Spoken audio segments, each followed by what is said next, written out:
Bismillahirrahmanirrahim. Assalamualaikum warahmatullahi wabarakatuh. Sahabat Rumah Sakit Ibu dan Anak dan karya Rumah Sakit Ibu dan Anak Al-Islam. Alhamdulillah kita sudah sampai di hari kedua bulan Ramadan.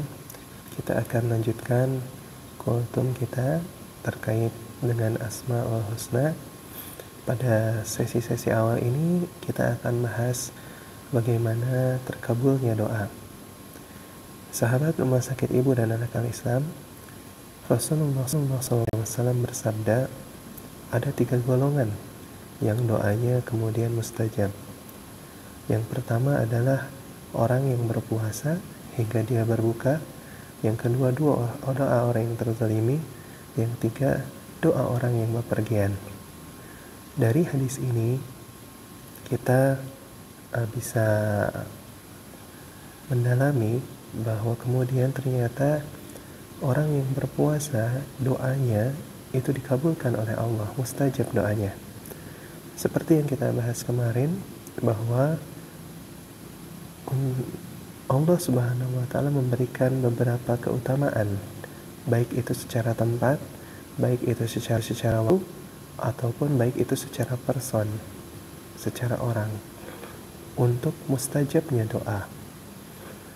Secara waktu, Nabi Muhammad SAW dalam hadis ini mengatakan bahwa orang yang berpuasa sampai waktunya berbuka, doanya adalah mustajab.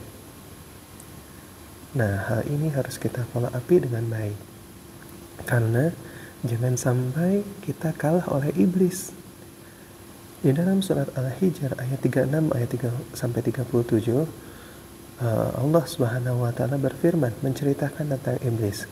Qala rabbi fa'anzirni ila yaumi yub'atsun. Qala fa innaka minal munzirin. Iblis berkata kepada Allah Subhanahu wa taala, ya Tuhanku, ya, berikan kalau aku memang termasuk makhlukmu yang kau laknati, maka berikanlah aku penangguhan sampai yaumi yub'atsun, sampai hari kiamat. Kemudian Allah Subhanahu wa taala berfirman, sesungguhnya engkau termasuk orang-orang yang diberi penangguhan, termasuk makhluk yang diberikan penangguhan. Nah, kalau iblis saja berdoa kepada Allah, iblis yang berikrar untuk kemudian menggoda manusia, melawan Allah Subhanahu wa taala, kemudian berdoa kepada Allah dan Allah hijabah doanya, Allah kabulkan doanya. Kenapa kita yang jelas-jelas muslim, jelas-jelas umatnya Nabi Muhammad SAW kemudian tidak mau untuk berdoa, padahal kita berada di dalam waktu yang mustajab untuk berdoa. Nah, teman-teman, ada kemudian beberapa etika, ya, ada kemudian beberapa etika yang digunakan untuk berdoa. Yang pertama, etika yang pertama adalah ketika kita akan berdoa, maka kita harus meminta berdoa di waktu-waktu yang mustajab. Ya, ini yang lebih utama. Kemarin di edisi pertama di dalam bulan puasa ini saya sudah menjelaskan mengenai waktu-waktu yang mustajab untuk berdoa. Nah, yang kedua, berdoanya tidak boleh tergesa-gesa.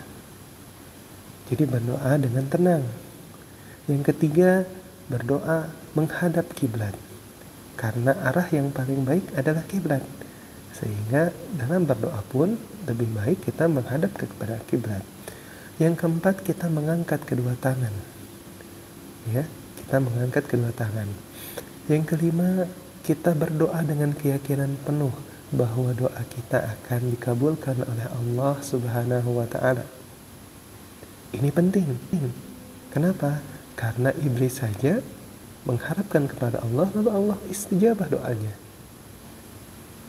Ya, masa kita yang saum, yang kemudian beribadah, mencari waktu-waktu yang mustajab, mencari tempat-tempat yang kemudian diutamakan untuk berdoa, tidak memiliki keyakinan bahwa doa kita akan diijabah oleh Allah Subhanahu wa taala.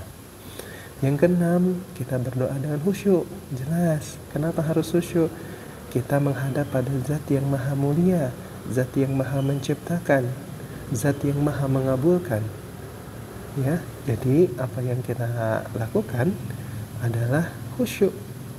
Kalau ada orang menghadap kepada kita, meminta kepada kita, tapi pikirannya kemana-mana, tentu kita juga tidak akan nyaman. Sama Allah Subhanahu wa taala pula, kalau kita khusyuk, kita meminta dengan penuh ketulusan, dengan etika yang baik, dengan penuh keyakinan, insya Allah Allah Subhanahu wa taala akan menghijabah doa-doa kita.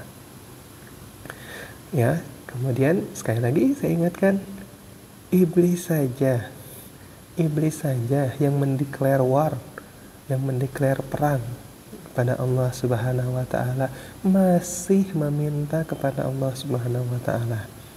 Dan yang parahnya, permintaannya dikabulkan. Itu sifat Rahman dan Rahimnya Allah. Apalagi kita, umat Nabi Muhammad SAW, di waktu saum, di masjid tempat orang-orang kemudian menyebut nama Allah.